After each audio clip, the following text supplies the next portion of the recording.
గుమగుమలాడే చేపల పులుసు తయారీ విధానం. కడాయి తీసుకొని అందులో కొంచెం ఆయిల్ వేసుకొని 3 పచ్చిమిర్చి వేసుకోవాలి. అందులోనే అల్లం, వెల్లుల్లి, ఉల్లిపాయ, టమాటా మొత్తం పేస్ట్ చేసేసి అది వేసి కాసేపు వేయించుకోవాలి. కొంచెం వేగినాక అందులోనే కరివేపాకు కొంచెం వేసుకోవాలి. దాని తర్వాత 1 టేబుల్ స్పూన్ జీలకర్ర, ధనియాల పొడి, 1 టేబుల్ స్పూన్ పసుపు, 1 table spoon salt, 1 table spoon కారం, అన్ని మసాలాలన్నీ బాగా వేయించుకోవాలి. వేసిన తర్వాత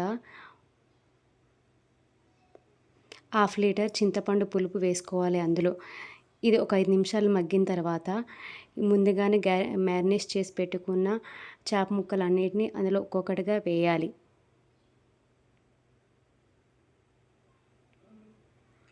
ముక్కలన్నీ వేసిన తర్వాత ఎక్కువ సార్లు మనం గంటె పెట్టి తిప్పకూడదు, ఎందుకంటే అవి చిదురు చిదురు అయిపోతాయి.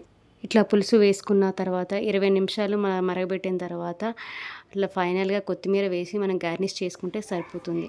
ఈ చేపల పులుసు అన్నంలో కన్నా రాగి సంగటిలో చాలా బాగుంటుంది. మీరు కూడా ట్రై చేసి చెప్పండి ఎలా వచ్చిందో. ఈ వీడియో కనుక మీకు నచ్చినట్టయితే please like and subscribe to my channel for more videos.